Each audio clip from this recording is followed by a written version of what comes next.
Bonjour, bonjour, bonjour. Bienvenue à FoodBytes par Rabobank. Mon nom est Catherine Lefebvre et c'est un honneur, mais aussi un immense bonheur d'être ici et de me joindre à la famille FoodBytes pour présenter la première édition canadienne de cet événement ici à Montréal. I'm here today for FoodBytes by Rabobank in Montreal, the first time in Canada. My name is Catherine Lefebvre and I will be your MC today. Before we begin official proceedings, the presentations will be in English as we are live streaming on Facebook. But if you need a translation headset, you can head over at the entrance and see Lino to get a headset. And just make sure you bring it back at the end. Yeah, Lino right here. Make sure you bring it back at the end of the proceedings.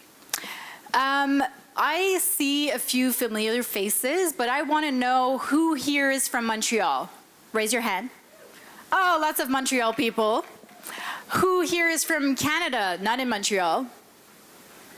Yes, go Canada. Who here is attending their first FoodBytes? Almost everybody, all right. And the most important question, who here is an entrepreneur? All right. We are thrilled to have you here with us today, and a special hello to the people on Facebook Live. I hope you're as excited as I am to hear from our amazing innovators that are pioneering the future of food. First of all, I'd like to welcome on stage General Manager of Rabobank Canada, Robert Sinescu. Thank you. Bonjour à toutes et à tous et bienvenue chez Rabobank FoodBytes à Montréal. Je suis très heureux d'être ici au Canada pour le tout premier FoodBytes. FoodBytes vise à découvrir et à développer les startups les plus innovantes dans le domaine agroalimentaire en transformant les nouvelles idées et technologies d'aujourd'hui en solutions révolutionnaires de demain.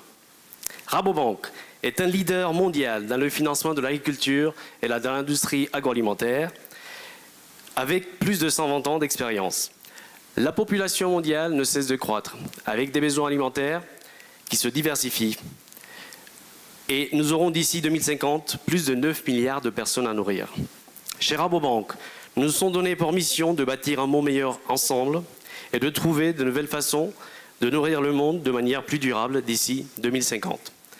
C'est notamment grâce à l'innovation que nous allons accomplir cette mission. C'est notre mission, Banking for Food. FoodBytes. FoodBytes est une plateforme qui aide les startups à bénéficier des conseils, du réseau et du capital dont elles ont besoin pour se développer.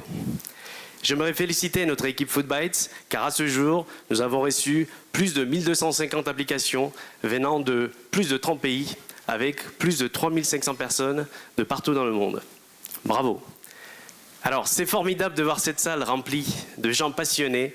C'est vraiment la preuve que le Canada occupe une place importante, et Montréal notamment, en matière d'innovation agroalimentaire.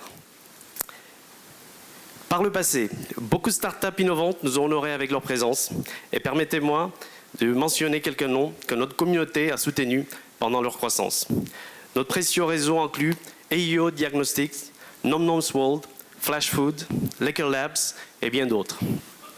As part of their FoodBytes experience, Pitch Company also gained access to our family of partners who provide invaluable mentorship and guidance. Led by AgroPur, ADM, and Polsinelli, the FoodBytes family shares our vision of discovering and empowering the most groundbreaking startups and facilitating connections across the whole F&A value chain. But enough talking now. Let's turn back to our pitching companies, our heroes. They're working at the cutting edge of the food and ag innovation, from software-enabled food distribution to on-farm tools that allow farmers to use less pesticide, and to data-driven apiary management platforms, a whole lot more. Ladies and gentlemen, they are the pioneers of the future of the F&A industry. Let's give them a big round of applause, please. And let's start the FoodBytes Montreal. Catherine, back to you, please. Thank you, Robert. So we have an exciting afternoon ahead of us. So we're going to be hearing 10 1.5-minute pitches, and then we'll move into the 3.5-minute pitches. Each of the 3.5-minute pitch companies will be followed by questions from our judges, and you'll also be able to ask questions. So once the 3.5-minute pitches will be finished, we'll have the opportunity to vote via our mobile app. So if you need to download the FoodBytes app, like you can do it now, and then I'll repeat it after and after and after again. And then our sponsors, Agropur, ADM, and Polsinelli, will announce the winners. So we also have an open mic. I don't know if it's full yet. No? Okay, so we have 10 startups who will have a long 60 seconds to present their pitch. It's first come, first served. I think we're up to 6 or 7 now, so still a few spots left. You can head to the FoodBytes app to learn more about these pitches and these companies. Just a few housekeeping notes before we start. So download the app. See, again, I will mention again and again. To vote for People's Choice. And that's what's interesting about the app, is that it will be active after the event. So if you want to connect with people afterwards, if you lose a business card or something like that, you can still connect with them via the app. Pro tip, add your picture, because sometimes you're like, I met this person, you don't remember their name because you met hundreds of people. So put your picture in there. We have lots of app gurus around. Anybody, well, not me, but anybody with a FoodByte t-shirt, you can ask questions for apps and everything. Hashtag for today, FoodBytes. You can also find us on Twitter @FoodBytes, Instagram, Facebook, and we're even on LinkedIn. Look at that. There's charging stations at the back of the room. If your phone is dying, don't worry, you can lock it in there. It's totally safe. There are some downstairs as well in the cocktail room. And I don't know if you've looked into your goodie bag. There's lots of very interesting stuff in there from our pitch companies, alumni, and sponsors. Very, very interesting things in there. I'd also like to thank Les Enfants Terribles for putting together a delicious menu. Honestly, we've been eating on this since yesterday. It's very good. We have contributions from Agropur, ADM, and Burlap and Barrel sponsors. Pitch companies, alumni, which contributed with ingredients and products as well. So it's all good things in the catering area. So before we kick off pitch companies, I would like to introduce our judges. Very important people here. We have Caroline Miron from Agropur. Hi, Caroline. Martin Lemire from Duke's program. Christine Couvelier from Culinary Concierge. Patrice Jolivet from Fonds FTQ. Mike Bouchard from Rabasca Partners. And last but not least, our team captain, Manuel Gonzalez from Rabobank. So it's my great pleasure to kick off FoodBytes Montreal with the 1.5-minute pitch companies. So please join me on stage, Evive Smoothie, to kick off this FoodByte event. All right.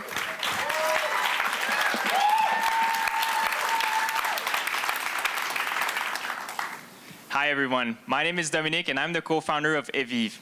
3 years ago, my girlfriend and I were studying at the university and we had busy mornings like most people. It was hard for us to keep on the good habit of preparing a healthy smoothie every day because you need to have all the ingredients on hand, to use a blender which makes a lot of noise, and to clean the kitchen. We wanted to make it more simple, so we invented the frozen smoothie cubes. The way it works, you pop 4 to 8 cubes in a jar like that, you cover the cubes with liquid like almond milk or water, 15 minutes later, you just shake it up. So the best part is you don't even need a blender. In the smoothie, you got a bunch of superfoods like spirulina, hemp seed, vegan protein, so you can take it as a breakfast. It's organic and it's gonna cost you only $3 for a breakfast. We launched 18 months ago, and we're very proud that we now have 700 retail points in Canada. We also launched an e-commerce website where people subscribe to a smoothie, and it's delivered to their door frozen. So the next challenge for Aviv is to keep growing the distribution, but also we're launching a new line of product as early as next year. We're also launching the e-commerce website in the US. So now we're looking for partners and investors to help us reach the next level, to accomplish our mission, which is to empower people to prepare healthy food to improve their well-being. Santé. Thank you very much, Aviv. I will leave you the mic. That was a good ice break to ice break the event. Next up, AmazStev Lifestyle Brands. Hello, FoodBytes. Hello, hello, hello. So I'm Frank Page. I am co-founder of AmazStev, short for Amazing Stevia, and we have unlocked the full potential of stevia leaf extracts. By a show of hand, who here has experienced the bitter aftertaste of stevia? All right, good crowd. So that's exactly the problem. Let's face it, nowhere in the world you can go today where you're going to find declining obesity rates. Food and beverage formulators are hard-pressed because they're having to manage increasing pressure from governments in order to reduce the amount of sugar and increasing pressure from consumers in order to develop natural, clean label, and great-tasting product. That's where we come in. See, AmazStev has developed a natural processing technique we call Nusense that we use to treat the stevia extract. And what it does is it eliminates the bitter aftertaste, but even more, it enhances the taste of sweet, savory notes of the foods to which it's combined, and attenuates the off notes of functional ingredients that are in foods that you don't want to taste. Sorry about that. So, I forgot. That's horrible. So actually a good example of what our product can do. We had a customer in liquid probiotics who had a product with 14% sugar content. With stevia, they were able to nudge it down to 10%. But with our product, they were able to bring it down to 4%, and consumer panels consistently showed that it was an improved taste and that they preferred that. So while our customers are scrambling to get rid of the bitter aftertaste, they're resorting to biosynthesis, enzymatic processes that don't really jive with consumer values. At AmazStev, our Nusense technology positions us as much more natural and gives us a superior product to work for. We're looking for capital partners in order to establish a production facility in Montreal that'll help us unlock large national accounts and in 24 to 36 months, go global. So if you raised your hand at the first question I asked, come by our booth and give Stevia a second chance. All right, thank you so much. Next pitch company, Stiritup. They're on.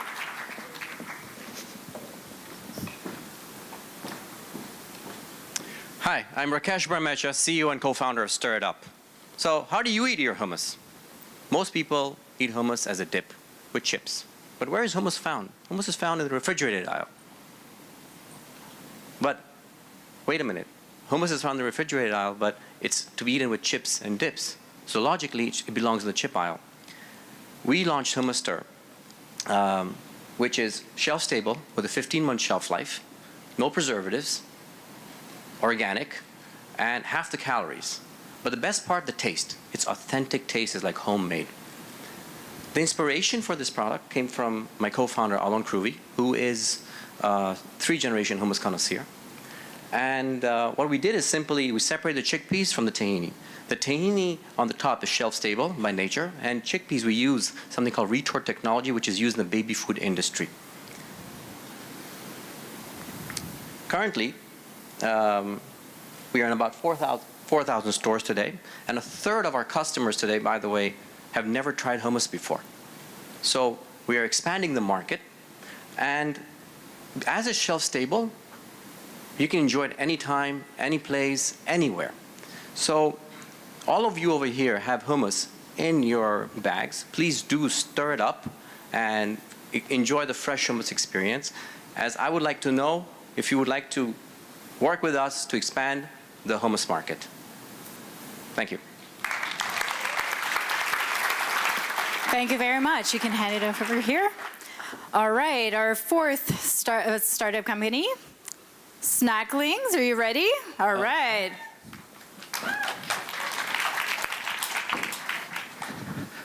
What's going on, guys? I'm Sammy Kabrasli, and I'm a Muslim who 2 years ago decided that I wanted to start selling vegan pork rinds. I know, it makes 0 sense, but don't worry, that's part of the charm, okay? So we started off actually as a joke, and like every great story, this joke started off in the basement of a bar. A friend of mine approached me saying, man, wouldn't it be cool if we could make a vegan pork rind? And my crazy mind said yes.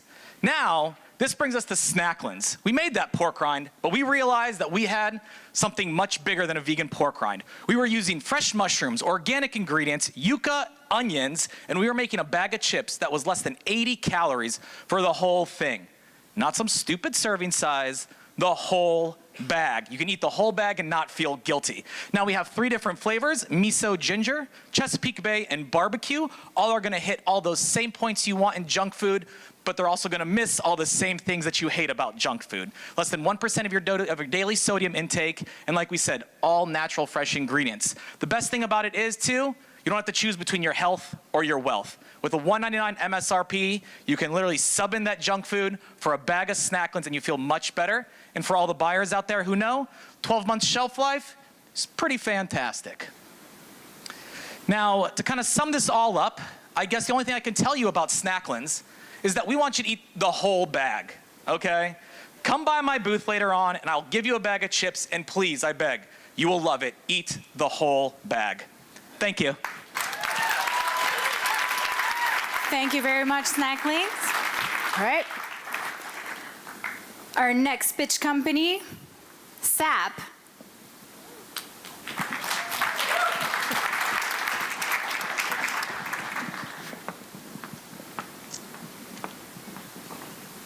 Hey everyone, it's no secret that the traditional soda industry is dying. And it's not going to come back because of major health concerns. So here at Sap, we see a $60 billion market that needs to be reinvented and disrupted.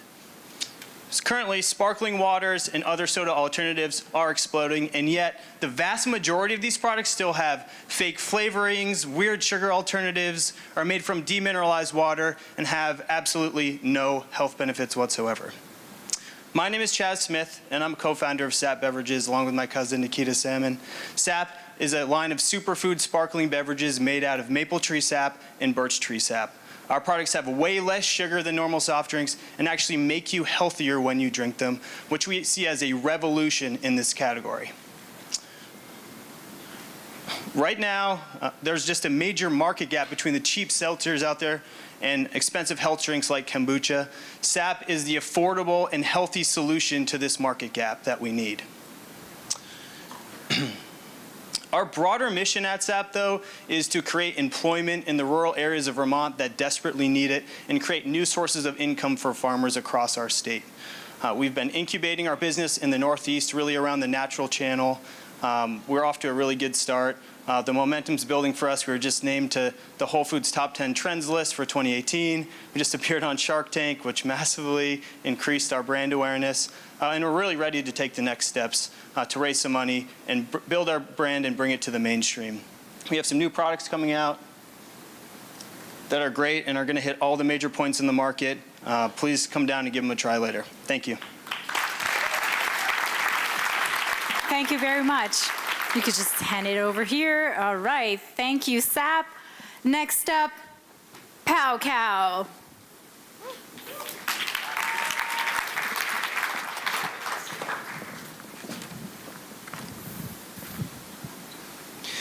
Hi everyone, my name is Niall. I'm founder and managing director of Pao Cow.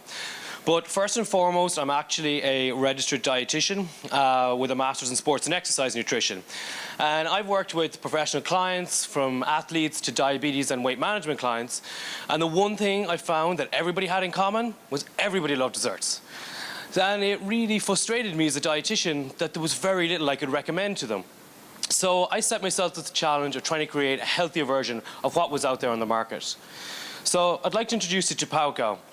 We are a Greek-style strained yogurt, meaning that we have that rich, creamy dairy texture and taste that you would anticipate from a frozen dessert, but we also boost a fantastic nutritional profile. We contain 80% less sugar than standard branded ice creams, less than 110 calories per serving, and 15 grams of protein per portion. We source all of our dairy from a grass-fed, sustainable farms, and we're also packed full of probiotics, meaning that we're fantastic for gut digestion. In terms of our competitors, we've actually taste trialed PowCow, blind tasted PowCow among all of our competitors, and we've had phenomenal feedback in terms of taste and texture. That's why we believe that PowCow is ideally positioned as a natural, great tasting, guilt-free, healthy treat. So the frozen yogurt market, or the frozen dessert market, is a colossal €67 billion or dollars across Europe and the US. We have an aggressive growth plan and will be in 2,100 stores by the end of 2018, growing to over 11,000 stores in 2020. So today, folks, I'm asking if you'd like to come on that journey with me, pop down to my stand, have some PowCow, and I'm delighted to chat to you further. Thanks very much. Thank you very much. Great pitch. Our next pitch company, The Real Co.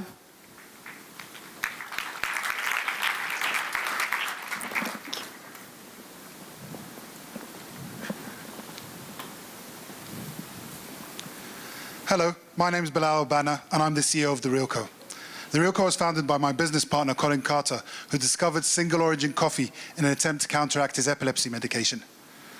Colin loved the concept of single origin, which by definition means it comes from a specific geographic location. He also was able to tell how the farmers were treated, and he could trace back whether it was sustainably grown, non-GMO, or organic. Colin thought to himself, surely I should be feeding my family single origin food. But after a quick search, only turned up wine, cocoa, coffee, and tea. Ding! The world's first single origin company was born. Our vision is to pioneer single origin food across all categories in groceries. And our model allows us to be socially responsible at every single touch point. We start by working directly with farmers, miners, and growers across the world to create a distribution model for them, which allows us to bring the products to Portland, Oregon, where we pack in a facility that only employs adults with learning and physical disabilities. And for every retail unit we sell, a child. We've proven that our model works. We're currently offering better quality products at lower prices than others in our category. We're nationally distributed in the US by the 3 largest natural distributors, and we've reached 1,700 stores, such as Safeway Albertsons, H-E-B, and Whole Foods. We are selling at double those retail stores' expected rate of sale. And we currently have 7 SKUs. But the beauty of the model is it allows us to scale across all categories. Over the next 5 years, we plan to go from 7 to 120 SKUs, from 1,700 to 20,000 stores.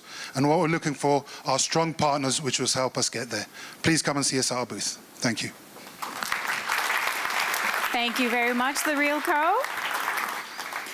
Now our next pitch company, Ocean Executive.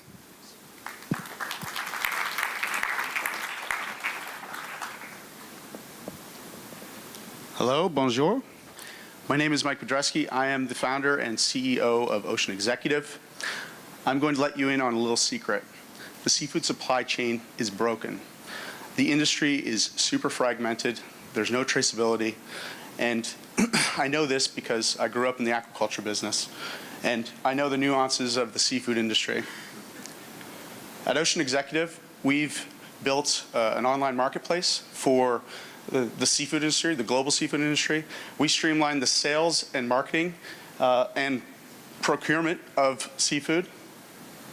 And we currently have 450 registered companies based all around the world. We've got about $25 million worth of product offers on the open marketplace. We are also launching a seafood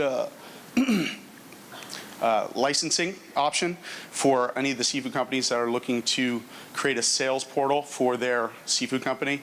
Right now, it doesn't exist. There's no way for seafood companies to sell product other than over the phone or through email or text. We are currently looking to raise funds, so if you're interested in learning more, getting a platform demo, please come down and see me. Thank you. Thank you very much. We only have 2 pitch companies left. Next up, Feedback.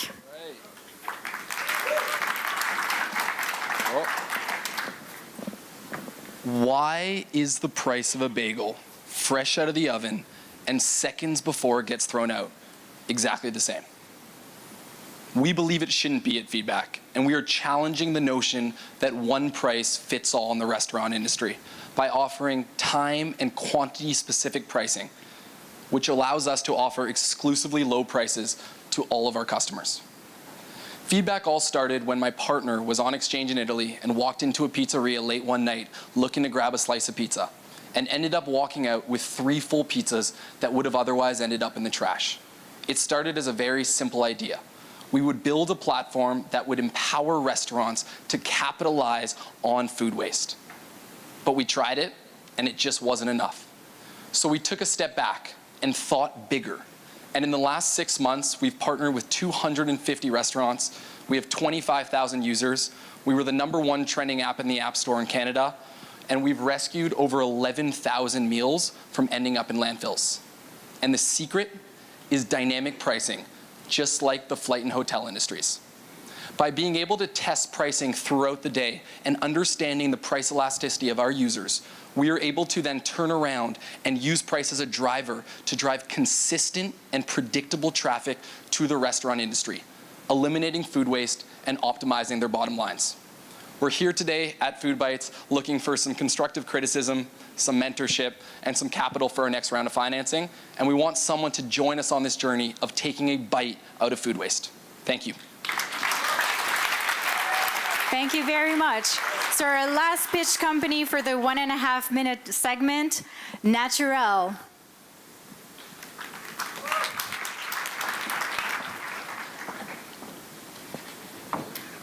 Good afternoon, everyone. My name is Stefan, and I'm the founder and co-owner of Natur+L XTD, the unique Canadian toller service offering high-pressure process to food processor in the fresh product categories. You can see all those examples. HPP has been approved by Health Canada 2 years ago at large globally to provide longer shelf life and to get rid of Listeria, Salmonella, E. coli, as well as mold, yeast, and lactic acids. How it works. So we put food in vessels. The vessels is getting in the machine, and then the machine is filled with cold water. Water is pressurized at 87,000 psi. It's a lot of pressure. We're talking about 6 times the highest pressure at the deepest of the oceans. The good thing is nutriments as well as organoleptic elements stays the same, which is amazing because it doesn't change the taste, doesn't change the aspect of the product. Now, my customers, what's in it for them? Obviously, they will provide longer shelf life, but inside the company, it means that they will produce on larger batches less often. They are going to be able to have inventory on hand, so they will answer quickly to their customers. They will be able to plan the production with no overtime. So lots of benefits. We become a profit center for them. Over the last 2 years, we experienced a growth of 45% annually in revenues, and we're looking for funding and equity to maintain our position now and expand on other markets. Thank you. Thank you very much for your pitch. Thanks to everybody who pitched for this first segment. For those in the audience who'd like to learn more about our pitch companies, you can go downstairs to the tables at the reception afterwards. And now I'm excited to introduce the 3.5-minute pitch companies. After each pitch, our judges will ask questions, and then we'll turn it over to you. So you can ask questions yourself. There's Facebook Live as well. So if you have a question, just raise your hand. Someone will come over with a mic. Wait for the mic to come, then stand up and ask your question. You can ask your question in French if you want. I'll translate for you. And at the end of the program, we'll be announcing our winners. So there's three awards. So highly commended for the 1.5-minute pitch company. Judge's choice, for the 3.5-minute pitch company, and people's choice. So that's going to be from your vote. And just quick question: who downloaded the app yet? Okay, still people missing. You have time. You still have time, but still. So we're going to be starting our 3.5-minute pitch company. I'm calling the first pitch company from Montreal, Oatbox.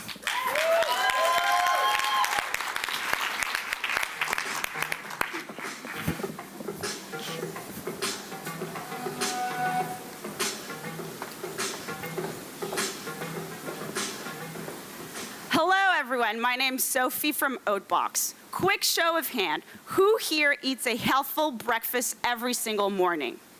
See, just a few of you. Actually, over half of the North American population skips breakfast, while we overwhelmingly agree it's the most important meal of the day.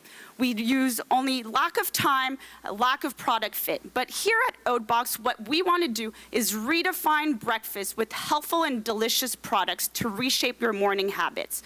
Redefine because don't we all agree that the cereal industry hasn't been disrupted in decades? We've seen the rise of meal kits, the rise of online grocery shopping, a change in consumer food habits, consumers asking for less sugar, but the cereal aisle is still the same. So at Oatbox, what we do is that we handcraft delicious breakfast products that we ship directly to our subscribers' doors. Every month, we develop 2 new flavors of granola with healthful and clean ingredients. Actually, we use organic oats, organic rye flakes, organic honey, and organic applesauce, all from producers in Quebec. And our products don't have any preservatives. Our subscription model allows us to have predictable revenues and cost. Our vertical integration allows us to lower cost to be price competitive, but it also allows us to be very flexible and add tons of new flavors. And we really pride ourselves on our partnership with the Breakfast Club of Canada. With every subscription, we feed breakfast to children in need. Since launch in November 2014, we've had great traction in revenues, but also we've had tens of thousands of engaged followers. We've had media coverage across North America and partnerships with brands that you all know and recognize.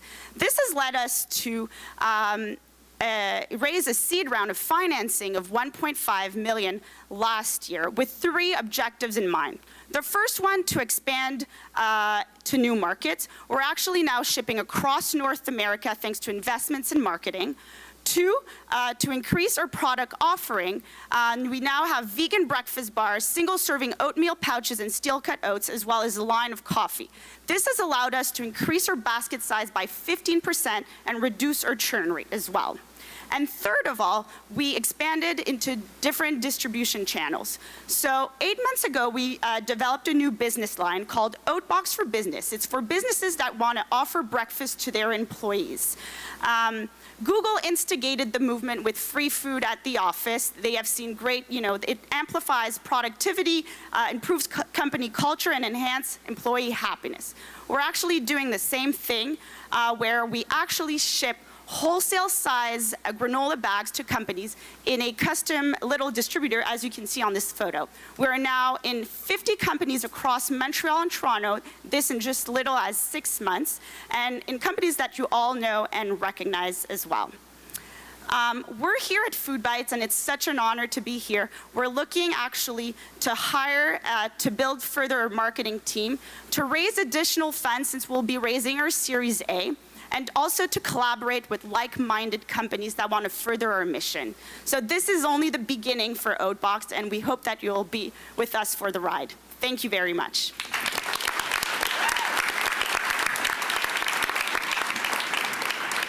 Thank you very much for your pitch. We have a question from our judge, Carolyn.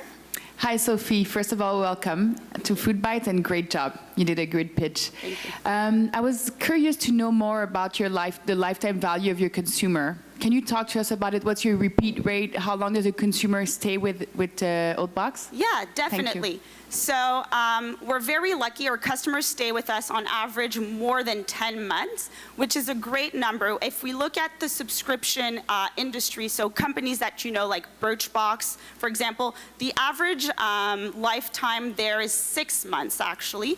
And when we talk about meal kits, it's even lower because it takes a lot of time management from the user to actually manage the meal kit, but it's also very costly. Our solution is only $20 tax and delivery included per month, doesn't require a lot of time management, and is all about the discovery of new flavors. Also, the fact that last year we increased our product offering with new products. It allows our consumers to switch up their box and have more products in their box, or so we've actually seen a decrease in churn because of the increased offering. Thank you. All right. Do we have a question in the audience? I see a hand over here. All right. You can stand up to ask your question, please. Hi, Sophie. Great pitch. Thank you. You seem to have a direct relationship with your customers, which many food companies would die for. What type of insights are you getting from your customers that are kind of going back and reshaping what you're doing? Definitely. Well, thanks to Facebook ads, but also we've recently integrated Salesforce Marketing Cloud to automate emails as well. We're very intelligent the way we do our marketing. We've been able to track their behavior, their age, but also then attract their peers and create, kind of an audience with that. All right. Do we have a question on Facebook or in the room? No? Well, that pitch was clear. Did I miss anybody? No? All right. Thank you very much. Thank you very much to you. Our next pitch company, please welcome to the stage Partake.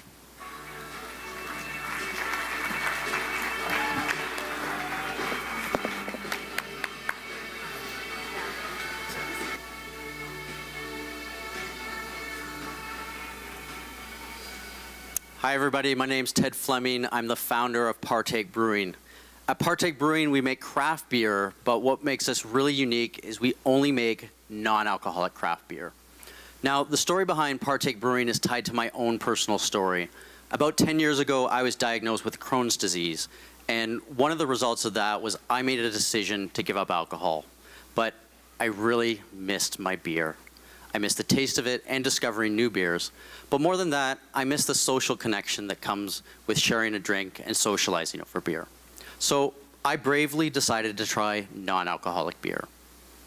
But most of what I tried tasted awful, and there was absolutely nothing in terms of variety. So I wanted to change that. And I'm not just changing it for me. There are a lot of other people out there who have health or medical conditions, enjoy the taste of beer but can't drink the alcohol, religious abstainers, pregnant women, athletes, and situational drinkers, people who see a time and a place for an alcoholic beer and a time and a place for a great non-alcoholic beer. So why is now the time to be in the non-alcoholic beer market? Well, the category has experienced impressive growth over the last 10 years globally and is now a $6 billion plus global market. But most of that growth has occurred in Europe. Spain, for instance, 10% of their overall beer market is now non-alcoholic. In Germany, it's 5%. But here in North America, we're hovering around 1%. So there's a lot of room for us to grow to catch up to those developed markets. The big reason why there's such a gap is that there hasn't been the quality or variety of products here in North America. And that's exactly the problem Partake Brewing is going to solve.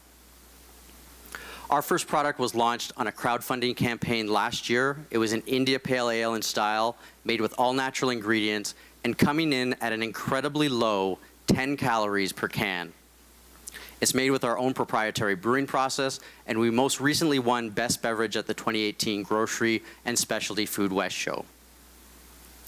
But we're not stopping there. We've got an exciting innovation pipeline. We just launched our Pale Ale, we've got a lager coming out this summer, and a few other styles later this year. So where does Partake stack up against the competition? Well, we think that we're the best tasting product, and you have a chance to sample it downstairs, and the awards seem to back that up as well. but we also command a price premium in the market, about 20% to the macro branded products. And that's consistent with the premium that craft beer gets in the alcoholic channel. We've had great traction so far. Beer Store and LCBO in the liquor channel have been big partners for us. We've broken into grocery with Whole Foods, Save On Foods, Sobeys. We've got a strong online channel of our own, premiumnearbeer.com. So we're in approximately 500 retail locations in Canada, and we have an online presence in Canada and the US. Our revenue model early on was B2C focused. We're now clearly in a B2B, selling to distributors and other retailers, and we see a lot of opportunity down the road for international licensing of our proprietary method and technique. Right now we have a compact team. I'm a sole founder. We rely on R&D help. We have a great R&D team out of Durham College in Ontario. We have advisors on the sales and marketing side and on the financing side. We're looking to do a seed round right now, which brings me to my important question for all of you. Who's ready to partake? Thank you.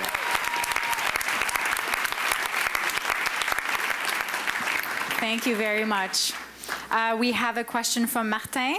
Yes, Ted, congratulations for your presentation. I have a question for you. You have identified a great niche market.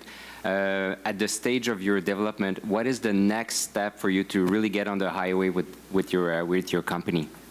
So we've brought our costs down from the early stages, so we now have margins to bring in distributors to help us get into larger retailers. We started with, especially in the grocery channel in Canada, we've had great success so far in liquor channel, but the grocery channel, I think, is where we're going to make big gains domestically here in Canada. All right, do we have a question in the audience? Yes, front row. Can we get a mic? Hello, I'm interested with the U.S. market, what kind of timing you're looking at, and do you have a launch already kind of in play, or what's realistic? So right now we have access to the U.S. market through our own online channel. We're looking to do sort of, I would call it a case study of a U.S. market. It might even be drilled down to a specific city in the U.S. where we would launch our product and really try and nail who the customers are, who the buyers are, what motivates them in the U.S. market, because it could be different from the market here in Canada, although I suspect there are a lot of similarities. So I think we're taking we'll take a very focused approach to how we address the U.S. market and do it in a very incremental and stepwise way. And how many calories did you say? 10. 10 calories per 10 calories per can. How is that possible? I mean, that's amazing. But can you elaborate a little bit on how you're able to get down to 10? We use a proprietary process, so I can't go too much into the details on that, but it wasn't really a design criteria when we were making the beer. We were really trying to solve the taste problem, and then we would build that out to solve the problem on variety. It was just a fortuitous, what we call a hoppy accident that came out of the process. Other questions? Facebook Live. Oh, we have a question from Manuel. I really like that you're going to licensing now. For that, is very, very important that your process is really defensible. How defensible is it really? So I would categorize it as a trade secret. A lot of problems with food products. If you're trying to protect the intellectual property, you're dealing with recipes that can be changed in small amounts and be defended in court. And there's a lot of, obviously, you would have to, if you wanted to defend it in the IP, you'd have to pay a lot of money to defend those claims. So we have the method. We're trying to get out in front of the market and create a brand, and I think that's the best way to defend the brand and what we've created. All right. Anybody else? Oh, another question in the front row here. If you are going to build on the brand and change any of your formula, will it impact your calorie or your profile going forward, or? It quite possibly could. I think It depends on, like our stout, for instance, which we're hoping to develop later in the year.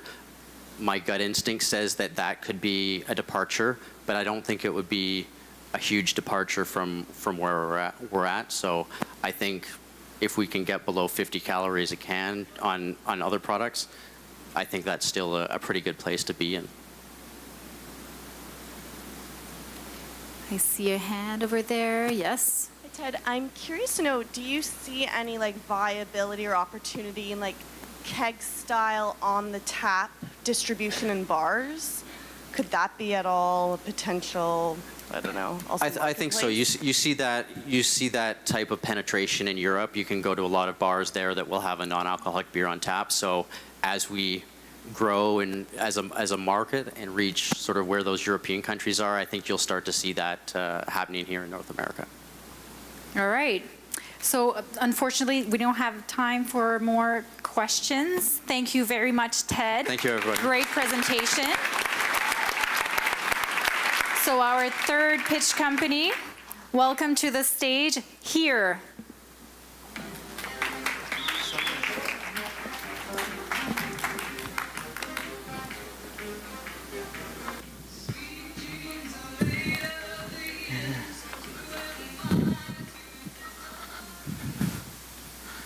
Hi, I'm Megan Klein. And I'm Nate Laurel, and we're here to bring you closer to your food.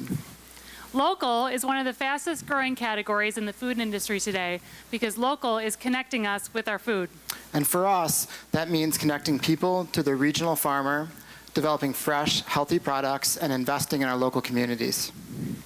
Just because we all want local food does not mean it's easy to find. Busy women are making the majority of food purchasing decisions in North America. The first place we'll look is a farmer's market, if we can find the time to get to it, and if we can afford the produce there. The next place we look is the grocery store, which sometimes has produce that's local, but then we have to find the time to cook it. Walk even further into the grocery store, and we don't find any of the local produce that we're looking for making its way into packaged products. So the question is, how do we make local food accessible to everyone 365 days a year? And that's a really hard problem to solve. We need to build out a local supply chain that is consistent and reliable. We need manufacturing capabilities, and then we need to build a brand and products that people love to try and come back to buy again and again. We love building our supply chain of Midwestern farmers. The farmer you can see on the left is from the Mighty Vine Tomato Greenhouse in Rochelle, Illinois. On the top, you'll see the Wittenbeck family orchards in Belding, Michigan. And on the bottom right is Fran Arbogast. Fran's nickname is the Bean Queen of Michigan, and her family grow all the beans for the Here products. So meeting the farmers is the really fun part, but then we had to build out a manufacturing capability. So we built out a 45,000 square foot facility capable of processing millions of pounds of produce every year, and we got the highest food safety certification you could get. And our production team can innovate. They took our Here bean dips from idea to shelf in less than 6 months. Once we had solved the co-packing problem, we set out to build a brand that reflects our mission of creating local food using real ingredients in a way that creates social and environmental benefits. We created each of the Here products to be both affordable and convenient. Our cold pressed juices and our bean dips both retail at $3.99, and our salad dressings retail at $4.99. And 1 year in, we're happy to report that last year, every product we sold had local produce in it 365 days of the year. In our first year, we fed local food to a lot of people. We were really proud to launch at all Whole Foods Midwest stores, but we didn't create Here products solely for the Whole Foods customer. Today, we're in over 550 stores, including Jewel Osco, a conventional retailer, where Here juices replace Suja juices on shelf. And as it turns out, this platform for fresh and local food is really valuable. So in addition to the Here brand, we manufacture private label juice and hummus, and we've now signed contracts to do plant-based yogurt, cold brew coffee and teas, and we'll make baby food by the end of the year. And this model of combining a co-packer with a brand really works. Last year, we were gross margin positive. This year, we're operating income positive, and next year, we'll be EBITDA positive. We recently incorporated as a B Corp to formalize our commitment to creating a positive impact on our customers, our farmers, our community, and the environment. We donated 1% of our 2017 revenue to new farmer training programs in urban Chicago. We're also proud to have blended over 330,000 pounds of imperfect produce into our products, and we continue to seek ways to minimize food waste. And we're just getting started. So 2018, we'll continue to validate our model in the Midwest. We'll buy from more farms. We'll increase the number of stores we're in. But that's not enough. We need to take the model and replicate it around the country. So in 2019, we'll look to scale to other regions and replicate what we've done. We're here to grow. Are you with us?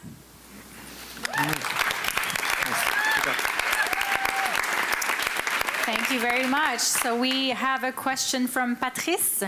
Yes, hi guys, great job. I would like to get back on your sales strategy. You are talking about branded and private label. Will you put more emphasis on one or the other going forward? So the private label business actually comes to us. We actually it's a very easy sale in a lot of ways, and we work with experts that do formulation, work with emerging brands, and they just know our expertise, and they basically bring business to us. We have not invested in sales development at all on the private label side. The effort has been on the sales side of the brand. Okay, thanks. Yeah. Questions from the audience? Yes. Hi, thank you for your pitch. As you try to replicate this model across the country, how do you deal with the impact of something like biosuitability? So can you have the same products produced locally within your definition of local based on, for example, different climates or agricultural type in different parts of the country? Yeah, so we've designed each of the products with an idea of what we would substitute in different regions. So we use Michigan apples for our juice. You know, in the Northeast, we would use an apple from New York. In the West Coast, we would use an apple from Washington. And we think that will connect people more to their regional food shed, so they can know, you know, that this is the taste of what a New York apple tastes like versus a Michigan apple and versus a Washington apple. So we've designed the products kind of knowing what we would substitute in different parts of the country. Other questions? Yes, on this side. Hi there. Just want to say great job working with local farmers and local product. And I'm wondering, how does the sourcing happen?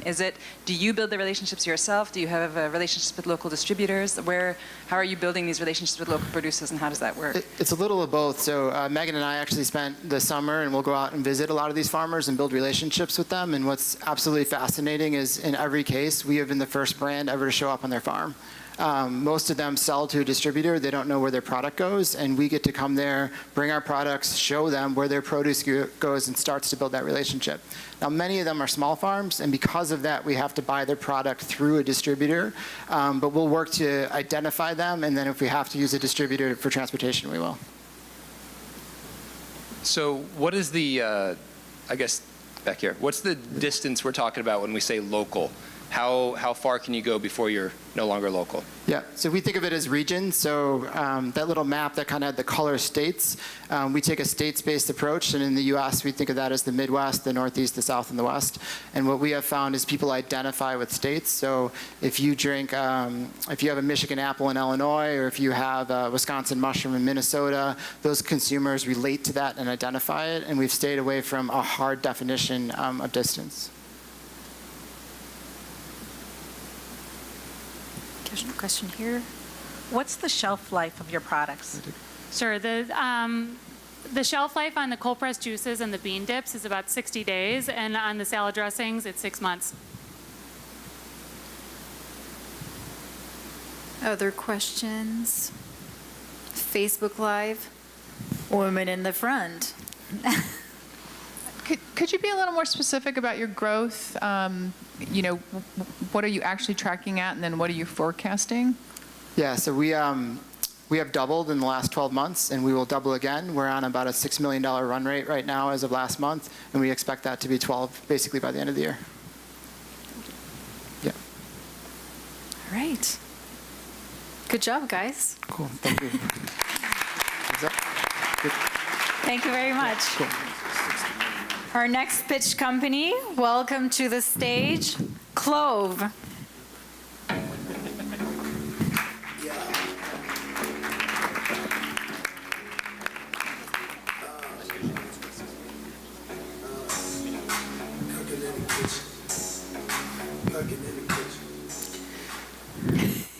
Hello everyone, good afternoon. I am Bahubali, founder and CEO of Klove Chef, a personalized cooking platform that's going to change the way you are going to cook at your homes in a most natural way using our technology. 98% of Americans prefer cooking at home for various good reasons, yet they don't, because the experience of cooking with recipes is completely broken. Either recipes are not convenient to follow, or they are not personalized. They don't understand the cooking skills of the person who is cooking. And that's why we built an award-winning solution, Klove, which is a conversational solution which can run on a voice assistant of your choice, and it can personalize the recipes on the fly for you. And for our partners, it's an analytical platform and a voice commerce platform. Let's see how this works. I could say, Alexa, ask Klove Chef how to cook pepper steak. Okay, let's get started with easy pepper steak provided by Plated. I have sent the list of ingredients needed on your phone. Shall we proceed with the first step? This most of the recipe solutions out there are doing. But what we do differently is... How would you like your steak to be cooked? We know that the steak can be cooked in 5 different ways. And based on what is the user's choice... I will start a timer for you. And... Chef's tip, do not move around the steak as the high heat will help to create a great layer of flavor. We know that that tip is very important to make that dish to come out right. And we can also recommend you try McCormick's new spice blend next time. Would you like me to place this into your cart?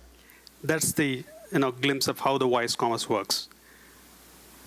And how do we do it is by collecting more than 40 different parameters about the food profile and the cooking skills of the person. And based on that, we come up with machine learning algorithms which do recommendations and smart tips. The timing is great because 75% of American households will be having a smart speakers in their kitchen by 2020. And 39% of the consumers, this is 2016 data, this number is much bigger now, 39% of the consumers do their purchases from the kitchen. And this is going to go up as the cooking assistance comes in the kitchen. And the market which we are addressing is really big, both data analytics and voice commerce. The business model is very simple. It's free for the consumers, and we get our money from our partners, which is meal kit consumers, meal kit companies, packaged good companies, and smart appliance companies, basically from analytics and voice commerce. All this cannot be possible without a great team, and we think we have covered every aspect of the business in order to make this business very successful. We have raised about $900,000 so far in 2 angel rounds. We are now raising $2.5 million in seed round, and we want to grow to the next level. We have a great traction. We have already signed up with one of the largest food companies in the world, Nestle, and we are also signing up with another big food company very soon. And we have signed up with 4 meal kit companies, and we have launched our beta. We will be going live in July. That sums it up all.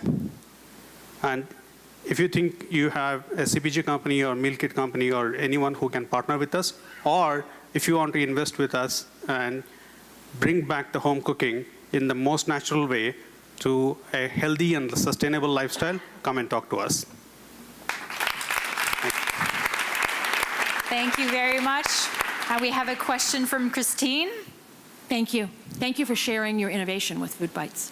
I have a 2-part question. Sure. You're talking about smart speakers and Alexa. So if you don't have that, how can you use your product? And as well, who do you think your competition is?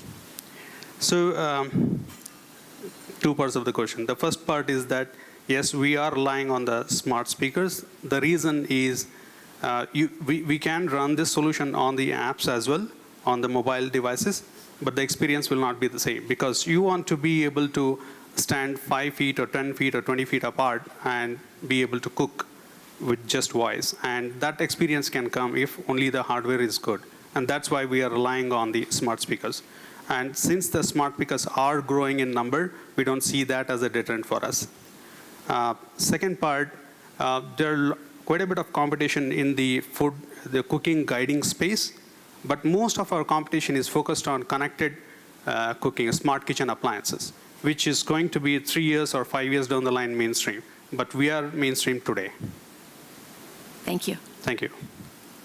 Question in the audience? We have a question on Facebook Live.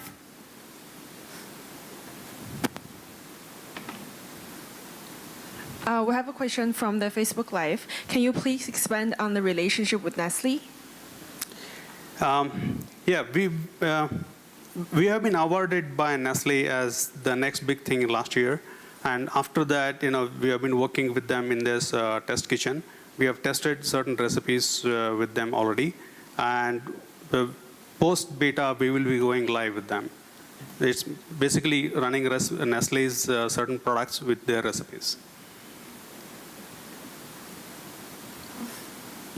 Other question? Yes, front row, or, okay. Is there the opportunity for if I as a consumer said, I have these 3 items in my refrigerator, does this app or this technology provide perhaps recipes to use those ingredients that I may have that are getting close to shelf life? Yes. So this is part of the roadmap, not ready yet, but this part of the roadmap, which is meal planning, where you will be able, the consumer can say that, I have this and this and this, and I have 20 minutes to cook. What can I do? So it's part of the plan. What is the difference between using video as a component of this that's already active with the meal kits and others? Why is this a better platform for them? Yeah, so YouTube video is one of the most used for recipe cooking today. The challenge there is the video gets over in 3 minutes. Your cooking takes about 45 minutes. That means you need to keep going, pausing and playing back and all that. In this case, it's completely in sync. It's conversational. It's as if your mom or your sister or somebody standing next to you and talking to you and giving you instructions. And you can ask questions. We are completely building a culinary 101 system in the system so that you could even ask questions which are not related to that recipe as well. So that's why we think it's going to be much more useful for the consumers. More questions? Manuel? I've been thinking about what you're doing in your app, and I keep thinking that competition for you is also meal kits. You still have to cook, you still have to go get your ingredients. I'm still struggling with that. How do you see meal kits as a competitor, and how do you deal with it? Yes, meal kits is our partner. Meal kit is not a competition. But the way meal kit works is meal kit actually delivers you the pre-packaged pre-measured ingredients in a box, and they give a recipe card along with that. Today they have a very high churn rate, also because the recipe card is A4 sheet with 6 pretty pictures on it. A 40-step recipe is shrunk into 6 steps and given to the consumers. If the consumers are not well versed with that kind of dishes, typically they won't end up with the same dish what the meal kit wanted to. And that's why they have a very high churn rate. Whereas with our solution added on to new meal kits, it actually improves their customer lifetime value, because we will make sure that the customer cooks it right every time. The second most important factor is meal kits have a visibility only up to the point the meal kit is delivered to the consumers. They do not know what happens in the kitchen.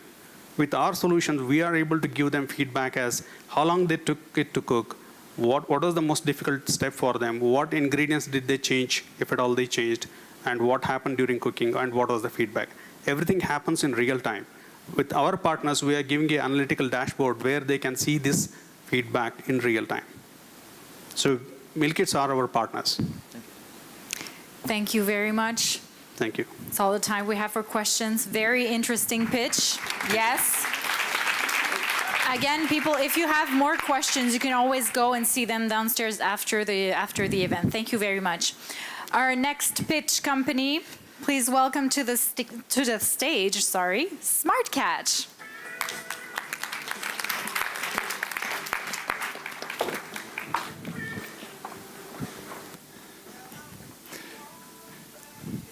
Hi, I'm Mark Dahm, and I'm CEO of SmartCatch. We provide precision fishing technology for the commercial seafood industry.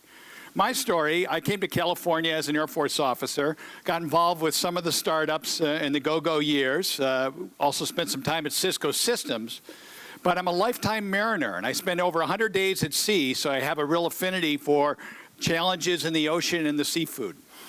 You're all aware of the plight of the commercial fisherman. He casts his net, he trolls around for hours trying to catch fish blindly. He pulls the net back up on the deck, and 25% of the fish that he's landed is bycatch. That's either it's endangered, it's out of season, it may be illegal, but that's bycatch, and that's a real problem, a $50 billion problem in the $400 billion industry of commercial fishing. Another real problem in commercial fishing around the world is illegal, unrecognized, and unreported fishing, and there's a lot of nefarious activity that goes on with that, with slavery and other things like that. So these are big problems. The solution is to provide eyes in the net and a full digital platform that allows the commercial seafood captain to identify, measure, and manage and reduce waste in commercial fishing practices, and also digitize the supply chain. So what you're seeing here is DigiCatch in action, reducing bycatch by allowing the eyes in the net, also allowing the fishermen to fish more cleanly. It helps reduce fuel and establish the first block in the blockchain. The system works like this. The DigiCatch system is mounted here. It's connected to the wheelhouse in the vessel. The captain has a real-time view of what's happening around his net, and he can take the evasive action. We've got a very strong team of techies, oceanographers, and fishery experts, and then some adult supervision with our advisory board. Plenty of accolades along the way. We have 9 patents on file, 2 of which have been awarded in the disciplines of blockchain, as well as a high-speed digital network. How big is this market? Well, according to the United Nations FAO, it's about 2.1 million registered commercial fishing vessels. And there's probably about 92,000 that are eligible for the DigiCatch systems, and they play by the rules. Now, we talked about the eyes in the net, and that helps the fishermen, but that's just the beginning. It's data at the point of capture that accompanies the protein through the supply chain and to the big seafood companies that need greater predictability, and this uses blockchain. It's also the government agencies that are insisting on compliance and setting quotas in the fishery industry. We've got some competition, but we're the only one that's a full digital real-time platform that is really about data in the supply chain. Our revenue model, we've collected about $160K in prototype revenue with 4 systems in the water so far with the largest seafood companies in North America, and we're pivoting to a SaaS model that'll be a $60 million business by 2021. Why SmartCatch? We're committed to cleaning up fishing, okay? And this is about reducing the waste with bycatch and reducing waste throughout the supply chain. We've got 9 patents. Our ask for today is $500K in seed money, and then we'll pivot to a Series A later this summer. We've got the team, the technology, and the passion to clean up commercial fishing. Thank you. Thanks to you. Just stay there, stay there. We have a question from Mike. So I'm looking at this, and it's fascinating technology. I would like to know where you think there's more value in the camera or in the data captured. Great question. So the widget in the water, and it's, I don't mean to underplay it, but it's a very sophisticated piece of technology that costs about $25,000 to make. We sell it for $70,000.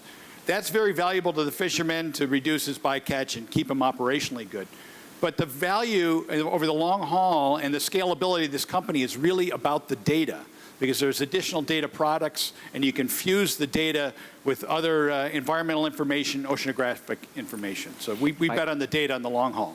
If I can ask another question, you mentioned that you're looking for $500,000. What would be the use of proceeds for that? Yeah, so we cannot keep up with the demand of this product right now. These are expensive things to build.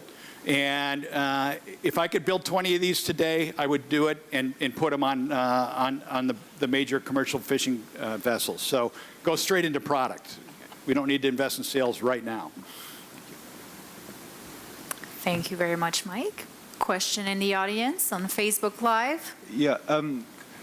Where's the consumer in all of this? Have you thought about having some type of label, like a SmartCatch label where you can raise awareness? Because if the consumer gets behind you, then all the companies are just going to fold like dominoes, right? Yeah. Well, thanks for that question. We're a B2B play, so we're selling to the largest commercial fishing vessels. But the consumer cares about sustainability. The consumer cares about what he's eating and the fact that maybe that piece of seafood has changed hands 40 times before it got to his plate. So fishing sustainably with MSC, and there are 7 different certifications associated with seafood today. And so there's finally some momentum around the consumer caring about this, and this is an important barrier for us to participate in. We think technology is the answer. Two-part question. Neither question is related. One is, does it matter for the species in which you're applying this product, this device? And then the second question is, what is the maintenance required for this kind of equipment, and what does that cost the end user? Yeah. Yeah. So the species we have been focused on trawl net fishing so far, and that's mid-ocean pelagic trawl, and that's typically where pollock or haddock are. Or it's also, we've been focusing on groundfish. So that is halibut, cod, other bottom dwellers, whitefish in general. But this could be applied to other species such as bigfin or bluefin or big-eye tuna, which is a purse seine method. So this technology could be applied across different methods. Bycatch is an issue in any type of fishing method, but we got to pick our focus first and foremost. Second question. What was it? Sorry. No, great. Thank you for that answer. Maintenance. What is the cost of maintenance? Yeah. So we are building this with a 3-year life. And again, this has to withstand 10 atmospheres of pressure. It's down 3,000 feet. And we expect it to last for 3 years. We'll be able to do software updates to it to keep it more current, to do things like species recognition and computer vision and things like that. So part of the roadmap. One quick last question, super quick. Thanks for the presentation. We've heard so much about aquaculture. Is there an application for aquaculture that SmartCatch can provide? Yeah, so aquaculture is fish farming, right? And so that's really on a growth curve. A lot of challenges with aquaculture, water quality, what happens with hormones or antibiotics, things like that. So yes, this type of technology could be applied to aquaculture in fish pens and fish farms. So we're solving the hardest problem first, and maybe call us silly for doing that, but this is a real need to preserve our oceans and make the fish last. Thank you very much. Thank you. Very, very interesting. Before we keep moving with our pitch companies, I heard there is a spot left for the open mic. So don't be shy. Anybody in the audience who would like to pitch for the 60-second open mic, there is one spot left. Is that right? All right. And so next pitch company, are you ready? Welcome to the stage, Pod Foods. I didn't know.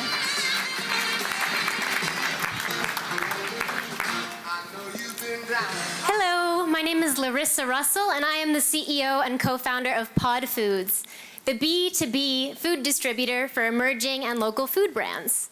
We're B2B, we are not B2C, we don't sell to consumers, but we bring local and emerging brands into grocery stores. This is UNFI, the incumbent and the unseen beast of the natural foods industry. Yes, I said it. It's unfit for emerging brands. It's the way products reach grocery store shelves. So what this big trucking company does is it buys products in bulk from food manufacturers at a very low price, marks it up, and then resells it to retailers, if you're lucky. If you're not lucky, it'll turn around and sell it back to you and then charge you hidden fees. So it's very unpleasant to work with, but mainly it's unfit not only for emerging brands, but for today's changing consumer preferences. The shelf life requirements on food are extensive, which leads to months and months of food sitting around in warehouses. Also, the margins are thin. And finally, data and transparency is pretty much non-existent, and if it is, it's unaffordable. However, if you have an aspiring food company, chances are you aspire to work with UNFI because they're going to help you grow your business even though they might also put you out of business. It's that necessary evil model that everybody just ascribes to, sadly. And they're not doing an adequate job. What happens is consumers have to go shopping in the farmers markets because they can't find the local and emerging brands that they want in grocery stores. And meanwhile, all of these amazing brands, we heard from so many of them today, are out there trying to create products that are better for health, humanity, the environment, and they can't get into grocery stores to reach their consumers. A little background on me and my co-founder, Fiona. We used to have one of those food businesses. We had a cookie company. Everybody loved our little cookies. But we had an incredibly difficult time with retail. We couldn't work with distributors because they were unaffordable. So we resorted to these manual alternatives of pen and paper to transact with grocery stores and other retailers that wanted to procure our cookies. But that was really expensive too. So we decided, okay, let's stop making cookies and disintermediate the food supply chain. So that's what we're doing. We have an end-to-end solution. This is Pod Foods for distribution, but we do not buy and sell product. Stores order products online through our online portal. We handle logistics, payments, discovery, the whole fulfillment process. And then everybody can see real-time data to drive more sales for their own businesses, whether it's a food manufacturer or a store that needs to optimize for profit. It's much more affordable than regular distribution. We charge a commission and a flat fee that's competitive with industry standard. And as we grow with more density, we can increase margins for ourselves and for everybody else involved while lowering prices. It's faster, so you're not left in the grocery store paying premiums for cookies that have been sitting around for months and months. Instead, that cookie probably just came directly from the manufacturer's warehouse. It reduces waste because we use that real-time visibility and we're driving a right-sized distribution network. And it's a superior experience because we're actually catering to our customers and it's fun to use.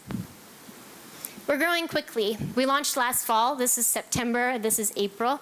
We have 15 pilot locations in the San Francisco Bay Area that are placing larger orders more frequently month over month. We represent 200 brands with about 1,500 SKUs, and we have placed over 60% of these brands into new accounts since we launched. Stores that source natural products want Pod Foods products because the consumer trend is in the direction of emerging brands. As we add more stores, consumers are happier, which drives more efficiency, more vendors, lower prices, and so on. And we're looking for partners, so if you know brokers, vendors, retailers, anybody who would be interested in working with us, I know a lot of you have food businesses, please come find our booth downstairs. Thank you. Thank you. And we have a question from Christine. Thank you. Thank you for sharing your passion for the food business with us. You're welcome. So one of my questions is around your future expansion. Yes. What can you tell us about your plans for future expansion? And in doing so and studying other distribution models, who have you seen that is a gold standard? Who have you seen done something well and therefore maybe your biggest competitor? As for expansion, we're focused on density because with more density, we lower costs, and it's a main driver of our business to lower logistics costs. We will use regional anchor accounts and larger chains in order to have that density as we grow. So for instance, we're maxing out that Bay Area density, and then we're going to work with enterprise accounts to grow from there. So we would land a larger chain, let's say in Southern California, and fill that in with independent stores.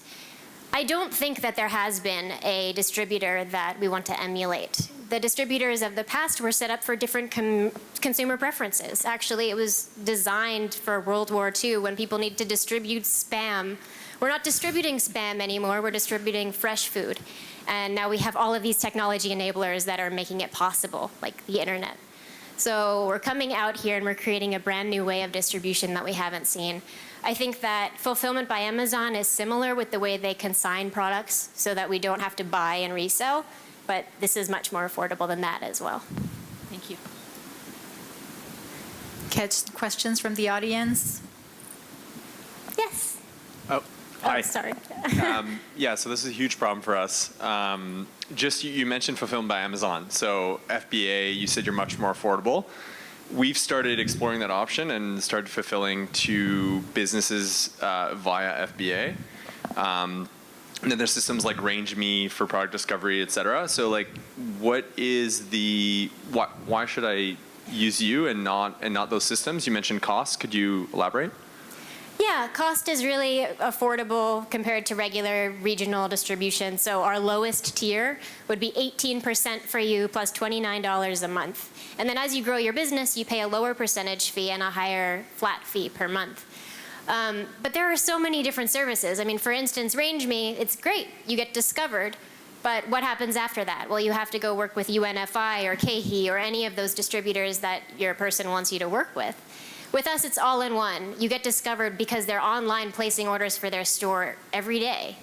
And so you're also recommended to relevant retailers using the data that we collect so that they can see the most on-trend products. They can see the products that will do well in their store in particular. Thanks. I'll come by your booth. Sure. Anybody else? Yes. Yes, front row. Oh, I'm not supposed to call on them, sorry. No, go ahead. We do it together. Okay. This is sort of a nitty-gritty question, but how do you manage the logistics? What are you doing that's different? I mean, are you doing smaller trucking? How does that work? Yeah, so traditional distributors buy product, they warehouse it, they transport it to another warehouse, they transport it to the distribution center of the retail store. It's everywhere, and it takes a really, really long time. And at each piece, someone's buying and selling. So there are all these markups along the way. With us, we receive an order, and then we enable the fulfillment. So let's say you got an order. We would come pick up and deliver that product. We also have the option to consign product with us in a temporary consolidation point, and you manage your own inventory there for shelf-stable products. And shelf-stable to us means a month or more, so it's a very big difference versus the regular industry. Thank you very much. You're welcome. We're going to move on to our Thanks. next pitch company. Thank you. Again, if you want to go downstairs and see them, there's lots to talk about. So our next pitch company, I would like to welcome on stage Nectar.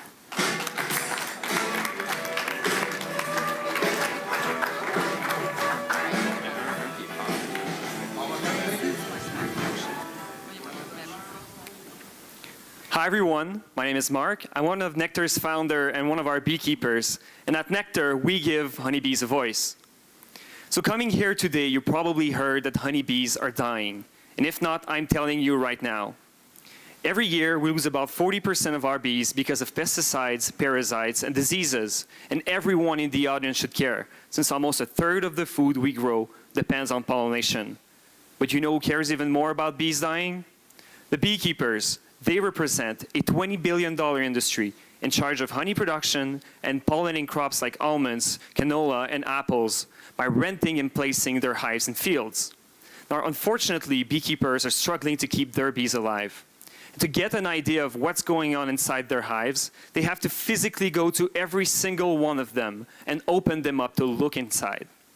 Now, take this and scale it to a 1,000-hive operation spread around in several locations. It quickly becomes overwhelming and inefficient in terms of managing the bees. So more often than not, By the time the beekeeper discovered that a hive is having an issue, the hive will die along with 40% of the whole bee yard, and sometimes even more. So today, I'm here to say that it doesn't have to be this way. What if the bees could tell the beekeepers how to keep them healthy? And at Nectar, that's what we provide them, a beehive management platform using sensors and AI. With Nectar, the beekeepers can remotely follow their hive status in terms of health and behavior in order to improve their decision-making process and really prevent diseases instead of reacting to them. Here's how it works. The beekeepers install our sensor devices in the hive, and we translate its temperature, humidity, sound frequencies, or really the signals that the bees send each other, the weight of the hive and its geolocation, and translate it into an interface understandable by us humans. And really, that's what makes us different from our competition. We offer affordable analytics instead of expensive raw data. This will lead our clients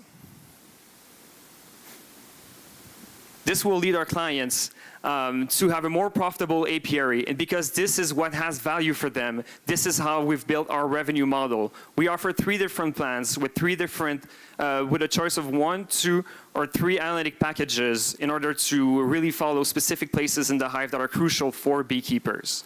We've been able to validate this approach by working closely with 5 commercial operations around Montreal. With them, we've connected 100 hives, and the beautiful thing is that the product works, as we've been able to save 5 hives so far by detecting queen bee issues inside the hive and help the beekeepers replace the queen at the right time. So we're preparing expansion of our pilots across Canada on our way to connect 10,000 hives and make sure every single one of them are thriving. Of course, the team to bring you this is how we dress every day at the office. It's composed of beekeepers, of designers, engineers, developers, business people, and of course, we have our 100,000 honeybees helping us test our latest product every day. So I'm here today to really share with you our vision of what agriculture and apiculture should be, to promote our mission in empowering beekeepers to provide sustainable and efficient pollination services. So if you want to talk with us about partnerships, client, or funding, meet us downstairs at our booth, and together we will give honeybees a voice. Thank you. Thank you very much. And we have a question from Martin. Great presentation. I have 2 questions, actually. First, I understand that you're in the pilot stage. Yep. Can you tell us a bit more about the return on investment for the beekeepers? And also, what are the barriers that you identified to really go strong in this market, and Sure. what do you plan? Thanks. Yeah. So in terms of return on investment, we've done a season with them, and we've been able, from our observation, to build a model of how we can impact them. What we envision is that the first year, if they adopt our product, they're going to have a bit of a loss because it's a new product that they adopt. They have to adapt their way to the product itself, and eventually they will grow more profitable to a way that it's going to be basically $100 more in terms of gross profits per hive. The way that we do this is really about reducing labor, having more productive bees because they're healthier, and simply keeping more hives alive. The second part of the question that is about barriers to the market is basically we're challenging status quo. Even though beekeepers have high losses, the operations have been running like this since now about 15, 20 years, and it's usually operations that are running since about 40 years. So really we're asking them to change the way that they've been doing things since a long time. So our task here is to design and build a product that really works within what they're doing right now and really improve the way that they're doing things instead of confronting them, if you want. Questions in the audience? Facebook Live? We have somebody here? Yeah, all right. Thank you so much for your presentation. My question might be a little bit technical, but I'm wondering how long does it take for your sensors to die, in terms of battery? Because as you know, if the battery dies soon, it would be the same as, going by person and checking the mood of the bees, by a person or someone. Yeah. Of course. So right now, if I remember right, we're at a year. The goal is to increase this to about 3 years, but really having a year length in terms of battery life is pretty well timed with the season, so they can recharge the batteries once a year. Other questions? Front row. Just checking. Yeah, so have you guys thought about, I guess, correlating whatever data you're collecting to like bee behavior? Or have you already found any like unpublished behavior of bees that you can correlate with, like, I don't know, environmental conditions and stuff like that? So if I understand the question right, is correlating what we're measuring in the hive to kind of external data, like Right, climate data? Yeah, you said you're doing analytics on sensor data? Yeah, so right now we're focusing on the hive itself, but it's in our plan pretty quickly to correlate with external data.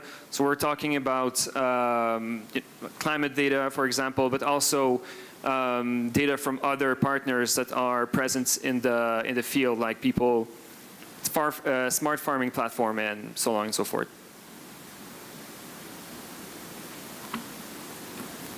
Question here. Bonjour, Marc. Salut.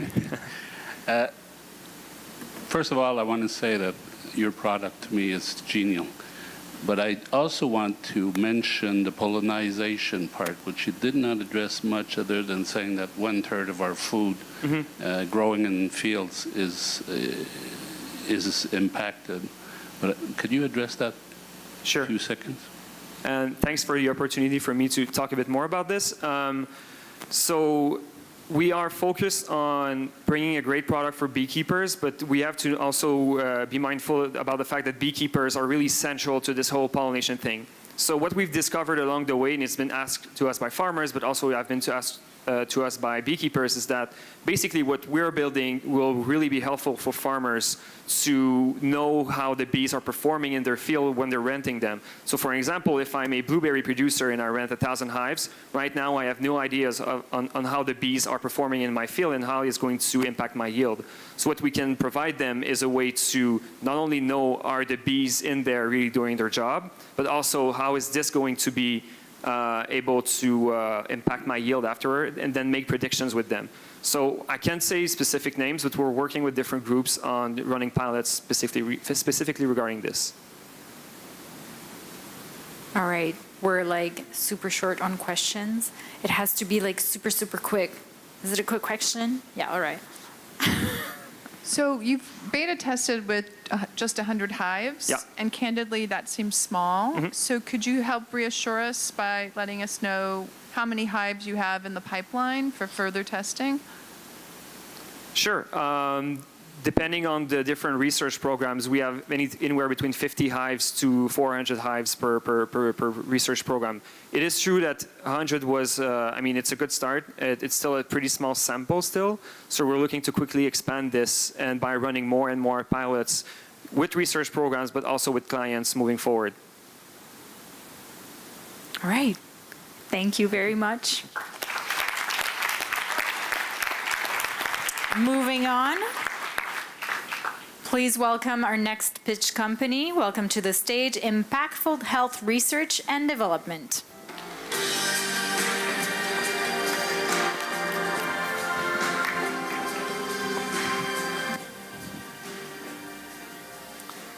Hi everyone, we're Impactful Health Research and Development, and we have a bold vision to be the world leaders in biomaterials innovations.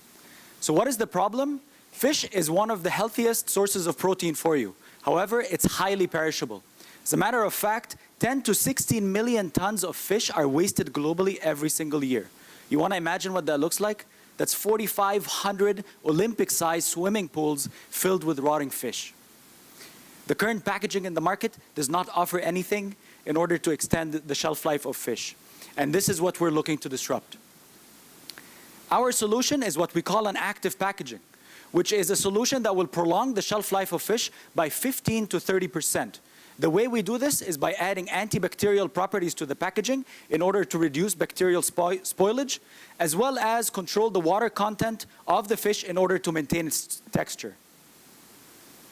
Not only that, but we actually use components that are coming from the fish waste to make the packaging to prolong the shelf life of fish. And all the other ingredients that go into the packaging are actually sourced from natural ingredients. And because everything is natural in this packaging, it is going to be compostable. Within 3 to 6 months, the whole package should completely degrade. We're currently in the product development stage. As you can see, we're hard at work here. And we are looking to get our patent by the end of this year. So we are impacting the whole supply chain of fish. As a matter of fact, our customer segment are the fish processors. Why do they like our product? They like it because they can actually start exporting overseas fresh fish, and they can also start providing value-added products to their consumers and appeal to the customer base that is eco-conscious. The retailers are going to love it because when we ran the numbers, if they can extend the shelf life of salmon by 2 days, that's going to translate into $100 million of extra revenue per year. And the end consumer, well, you can keep that piece of fresh salmon in your fridge an extra couple of days and don't have to worry about it. And also when you remove that packaging to throw it out, you're going to throw it in the compost. So you're going to feel good about helping the environment. My name is Mina Mikhail, and my partner is Laila Ben Amour. And together we are 2 PhDs having 20+ years in biomaterials and toxicology experience. Our main competitor on the market right now is what's called modified atmosphere packaging. And essentially what that is immersing the fish in a mixture of gases to prolong its shelf life. There's a lot of similarities to what we do. However, there's a few things that makes us stand out. You cannot use MAP with fresh fish. There's no eco-friendliness to the process. It's not easy to implement because the fish processor has to actually buy the machine and incorporate it into their production lines, and our selling point is much cheaper. We're looking at a market of around $100 million if we start targeting Canadian processors that are focused on processing salmon, haddock, and cod, and hope to expand to $500 million when we go into the US, Canadian markets for all kinds of different fish species. We're partnering up with a lot of good partners.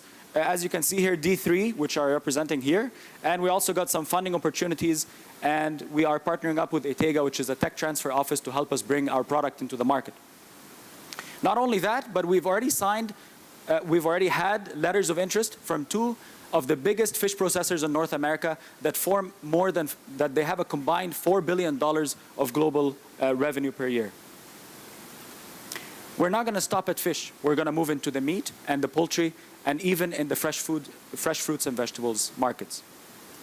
So we're looking for partners, strategic partners, to bring our product into the market. If you're interested, please come and speak to us. Thank you. Thank you very much. Caroline? Thanks, great presentation. Can you elaborate a little bit more on your plan to grow when you talk about poultry or vegetables? Because your product is based from fish, right? Which is an allergen. How do you see this coming to life? That's a very good question. So once we move into other products, we will have to source the natural ingredients not from fish, because as you said, there is an allergic component to shellfish. So we're not going to be able to use that. But since we're using what we call a composite material, which is composed of different ingredients, we just have to find the different ingredients to come up with our film for poultry as well as for meat. Perfect. And what about dairy? Yeah, that's a very good question. And because you're in the dairy market, you're asking. We're thinking about it. Definitely there's some room there for cheese, for example, in order to prolong the shelf life and even control the aging of cheese. So this is something for us to explore in the future. Thank you. Thanks. Audience, yes. Mina, thanks for the presentation. There seems to be a disconnect between who's going to pay for the product and who's going to benefit. The processor's going to pay, the retailer's going to benefit. How do you bridge that disconnect, that potential disconnect? So we did, when we first started our company, we did what's called the business model validation, which is something that District 3 runs, where we had to call 100 people in the supply chain of fish to see who's our best customer segment. And eventually what we found out is the fish processors are our best customer segment. And what they want at the end of the day is to provide value-added products. The retailers are going to see the value of that by the extension of the shelf life. And so will the end consumer. But the fish processors are really the ones that are going to be paying for it, and it's going to definitely improve their margins. More questions? Yes, Facebook Live. A question from the Facebook Live. Have you done any research on flavor impact? On what? Flavor impact. How it influences flavor. How it Yeah, so we have not, so what we're doing right now is just testing the actual packaging on salmon, but we have not seen the effect on taste, but there shouldn't be anything, all the ingredients that we're using are tasteless. So when we talk to our suppliers in order to source from them, we have to make sure that there is no taste to any of those ingredients. So this is something that we make sure before we even start dealing with the supplier. More questions? Can you elaborate on the benefits of fresh over frozen? I wasn't quite clear. I mean, is it a bad thing to do? You can do it with certain products, right? Yeah. But for fish, it's not so good. So fish is one of the highest priced commodities out there, and fresh is the highest. Once you freeze it, the value drops. The reason the value drops is because you're affecting the texture of the fish. Plus, you have to add polyphosphates. Polyphosphates are salts essentially that are important to kind of help that, improve the freezing process of the fish. So polyphosphates are actually not healthy at all for you. So when you're buying frozen fish, look out for the polyphosphates in the ingredients. Questions? I don't see anybody. Manuel? Can you elaborate on the difference in cost between traditional packaging, also your competitive packaging and your packaging? Would it change the price for the consumer? Would it be affected? Yeah, so there definitely the polyethylene, which is the standard film right now, it's very cheap. It's around $1.80 a pound. We also know that the compostable packaging that's out there is priced around $5 a pound. So we want to be somewhere between the $3.50 a pound in order to be able to compete and not be so high that the consumer would not be able to buy it. But that being said, people who are usually willing to buy a fresh piece of fish are not going to be so upset to pay that extra $1 for that eco-friendly packaging that is going to prolong the shelf life.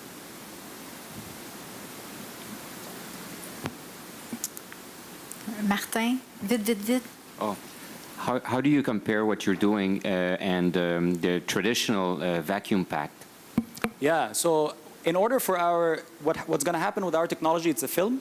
It's going to be skin packed on the fish. So technically, yes, you're sucking out the air. But the packaging itself has to allow a certain amount of oxygen to go through. So the normal vacuum pack, if you're freezing it, it doesn't allow oxygen to go through. You cannot do that with fresh fish. You have to allow oxygen to go through. So there's some regulatory things that we have to keep in mind when we're dealing with our product, because these are FDA regulations. So yes, we use vacuum packaging using our film. Did that answer the question, or? I was wondering how you compare what you're doing and the benefits or the differentiation between what you're doing and traditional vacuum packing. So in a nutshell, you cannot vacuum pack fresh fish. You can only vacuum pack frozen fish.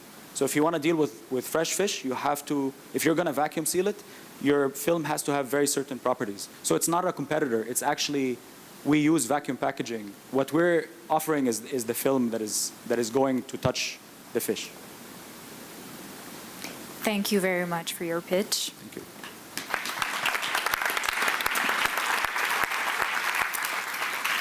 Moving on to our 9th pitch company. Welcome to the stage, Ukko Agro.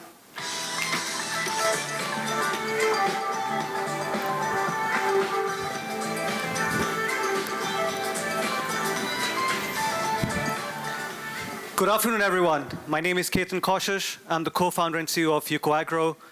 And today we'll talk about something which is very close to our heart, which is sustainability. And that's also our mission, which is to help farmers grow more food sustainably.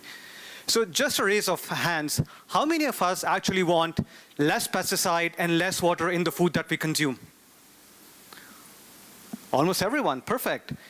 And how many of us know, according to a UN study, that we need to double our food production by 2050, for which using pesticides and water is very essential? Very few, perfect. I was hoping for this. And this leads us to one of the biggest challenges that we face in our generation today, which is how do we provide more sustainably grown food while increasing our crop production? Or how do we reduce crop inputs while increasing yields? So the natural answer that we think about is, hey, let's put something on the farm let's collect a lot of data and let's figure out what it means. And a lot of companies have come in this space over the past few years. 30% of the farmers in North America do use some kind of technology, but the outcome is farmers are overwhelmed with data. They get so much data that they don't know what is the actionable insight, or what should they do on the farm. And that's where the big disconnect is. So what we did at Ukko Agro was we built a cloud-based technology platform where we take all this data and we convert it into actions that farmers need to take on the farm, which is how much, when, where, and how much pesticide and water should they use so they're able to optimize crop yield. To look at it in more detail, three simple steps. We collect hyperlocal farm data using IoT. We take this data, we put it through our machine learning-based algorithms that can accurately predict up to 3 to 5 days in advance when does a farmer need to apply pesticide or irrigate. And then we tell farmers precisely when should they irrigate, how much, and which part of the farm. Pesticide as well. Now, really cool technology. You go and sell this to a farmer, he will hate it. Farmers don't like to deal with a lot of technology. So we made it simple. We actually met with a farmer who had a flip phone. The question was, can you make this work on my flip phone? And the answer was yes, SMS. So the way we've designed the system is that it takes under 10 minutes for a farmer on a weekly basis to use the system, and they can control the entire dashboard just through SMS, receiving SMS and replying to these SMS. Where we are today, our base technology comes from Cornell University. They've done 35 years of research, development, field trials. They've proven economic benefit. They have customers. We took this technology. We said if we need to make it work, we need to make it farm-specific. So we implemented with on-farm IoT sensors, as well as we built a really easy-to-use interface for which I gave you an example. So what we're doing this year, we're doing a limited commercial rollout in both Canada and the US. We have about 50 farmers. That was a limit. And most of these are paid pilots. We're right now raising a seed round, as well as we're looking for partnerships, and that's bring us to FoodBytes as well. And when we talk about partnerships, while our main customer is the farmer, but we can benefit a number of value chain partners that we work with some and we're looking to work with more. So for example, helping reduce crop loss payouts from the government or insurance companies, working with Walmart, Cavendish, McDonald's of the world to understand what the sustainability needs are and helping them achieve those, as well as working with companies such as Monsanto, Syngenta, where we can help overcome their regulatory issues. That's the team. We have a really strong agriculture experience and looking for partners to come and realize a vision of helping farmers grow more sustainably. Thank you. Thank you very much. Patrice? So thank you very much. Great presentation. Could you elaborate a little bit more on your competition? So if I talk about the specific space, which is pest prediction, so predicting pests or disease before they appear on the farm, there's one company which is based in Netherlands. But the way they designed the system is that it's very input intensive. I was with farmers in Manitoba 2 weeks back. They had used that system, and it requires about 2 hours on an average on a daily basis to interact with that system. There are some other technologies that collect data. We don't see them as competitors. We see them as complementers. In fact, we will be working with a drone company where they can collect data. We can ingest everything into a model and provide insights. And what about your distribution strategy? You were talking about working maybe with strategic partners or something else? Yeah, so we already have 3 partnerships with provincial governments in Canada. We are in talks with the Fed government in Canada as well as I can't name, but 2 of the big CPGs where we're trying to understand what their sustainability mandates are, and through them working with their contract farmers to help them realize that. Okay, thank you. Other questions in the audience? Facebook Live? Front row?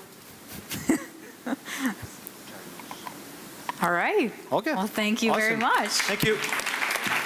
Motorleaf.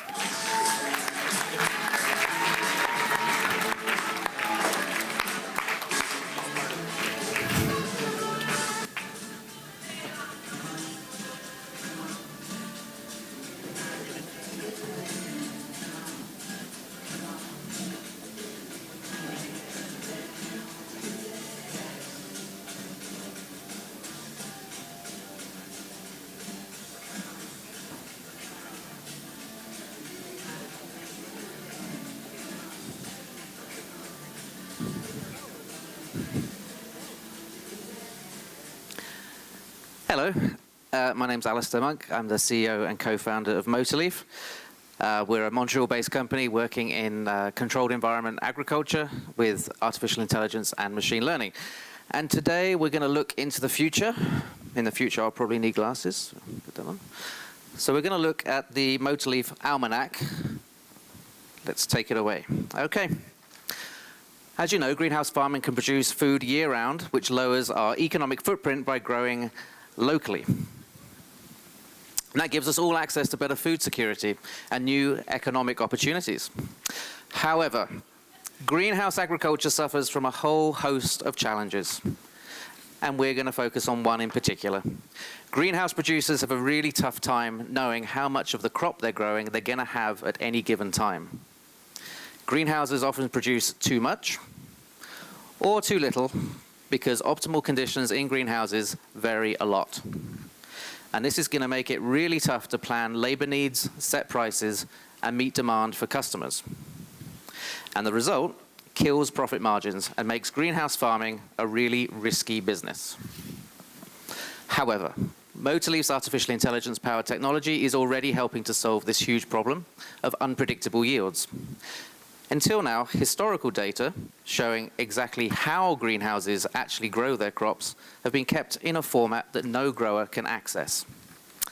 Motorleaf develops software and hardware tools that sets the data free, in turn allowing our artificial intelligence to learn from the past, optimize the present, and predict the future.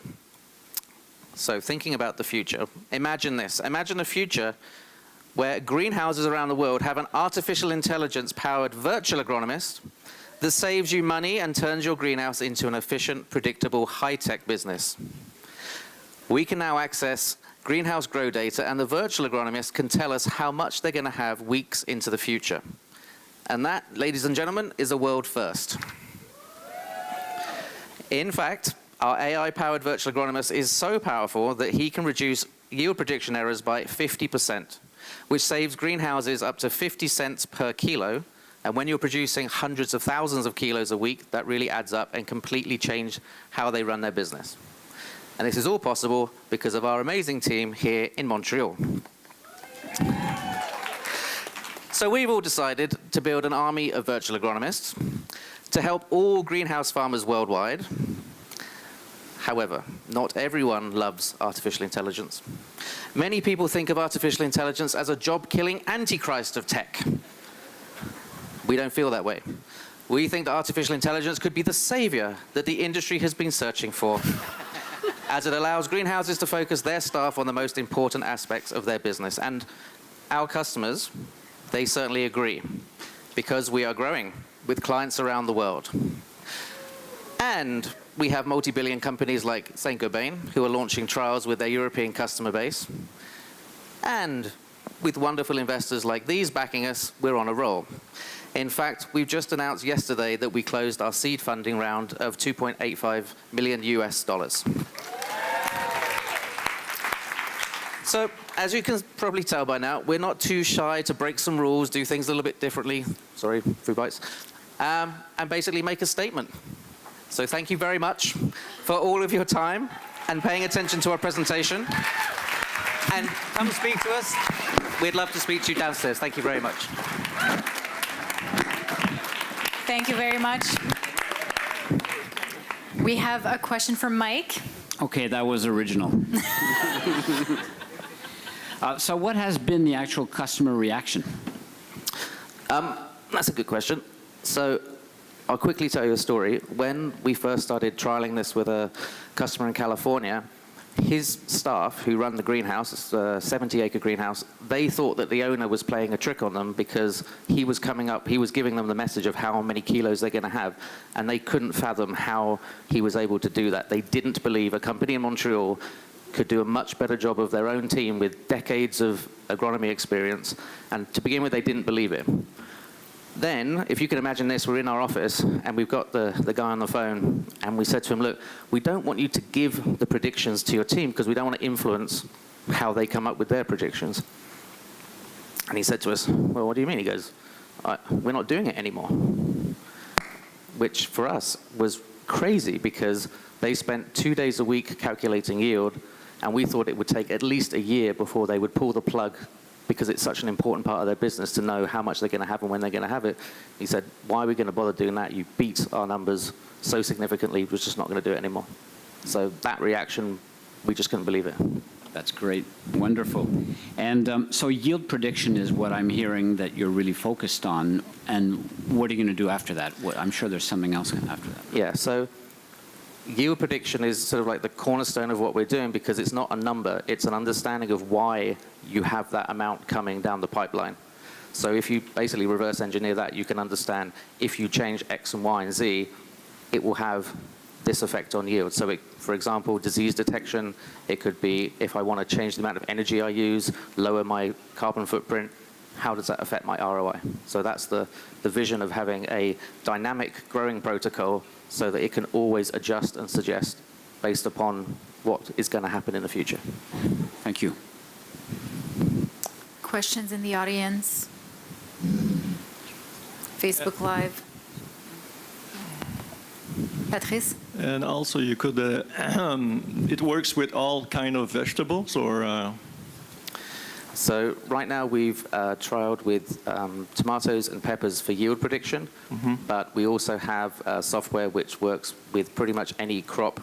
There are whole different feature sets that's not specifically yield prediction, but so we can work with any controlled environment producer, but for yield prediction in particular, tomatoes, peppers, and there's about 4 other crops that we're starting to work on now. Could you talk about how much it costs? Yep. So for the yield prediction, typically 160 US per acre per month is where the pricing starts, depending upon length of contract, etc. I think we had a question over here. Yeah. Following up on that question, $160 per acre, so that's like a field charge per month. What about a greenhouse? Yeah, so right now we're focused mostly on commercial growers, so we haven't started yield prediction for small, like vertical farmers, for example.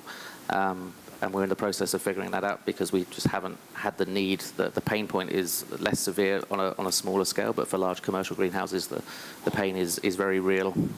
So we'll probably start at the largest facilities and then gradually work down. Last question. Just how does labor, when you, for yield, you know, getting a yield prediction is one thing. Do you take the next step on actually harvested acres and incorporating labor to get that product actually out of the field? So right now the way that we look at labor is the saving for the customer is I need to know how many people I need in the future based upon the number of kilos I'm going to have.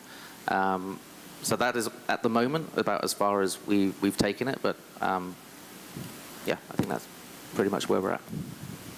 Can I just ask, did anybody enjoy that presentation? Because I can tell you it's very scary doing what we just did. I hope you enjoyed it. We tried our best. I enjoyed it.